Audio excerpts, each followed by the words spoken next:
are going to be chairing committees that frankly should be in jail rather than chairing committees. Mr. President, I want to ask you, let's allow the public protector to do her job, to table the report into allegations into Bosasa. Let's set up a parliamentary ad hoc committee where you can come and give your version of the story, and let's stop delaying. Let's get to the bottom of this and clean out corruption once and for all in South Africa today. If we are going to reform the state, we should have made cabinet much smaller. Instead, the president made it look as if he's cutting cabinet, introduced deputy ministers, doubled them up. I want to argue this case that we can reduce the state to 15 ministries, eradicate deputy ministers, and make sure money is available for the people of this country. The sixth reform I want to table is, in fact, that we must extend property ownership to millions of dispossessed South Africans. Our history is such that too many were dispossessed in both urban and rural. Therefore, let's give our citizens the privilege of being able to own, the right to own title.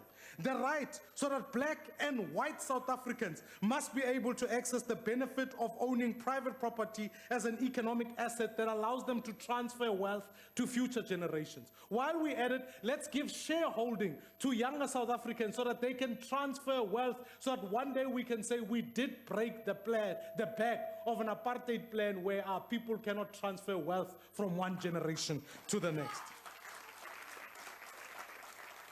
The seventh reform I want to say, Mr. President, is that if we want to keep South Africans safe at home, in rural communities, on farms, let us give the South African police into a well-run, well-trained, highly professional crime-fighting units.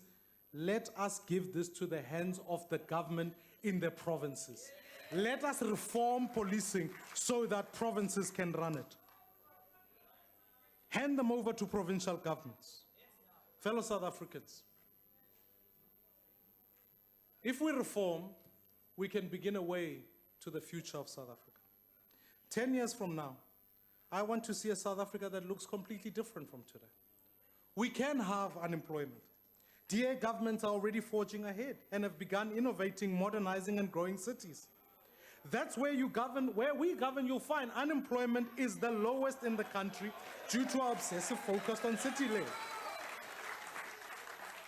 Today, Stellenbosch has already got an ecosystem in the most productive in Africa, employing over 40,000 people.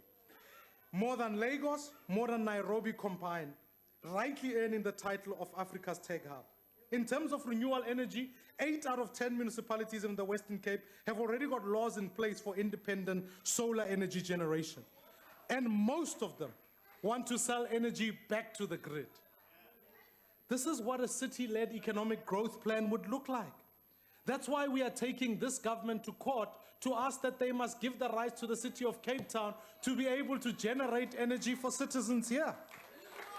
And we will do it to all the cities. In terms of education, the DA-run Western Cape investment into the future of e-learning has already seen over 1.4 billion rands invested in the past 5 years. It's already delivered over 1,160 refreshed computer labs, 28,870 devices for learners, and 11,000 resources for our online portal. To date, 70% of all teachers are trained in e-training, and over 80% of the schools are connected to free internet. The Western Cape's retention rate from grade 10 to 12 is the highest in the country.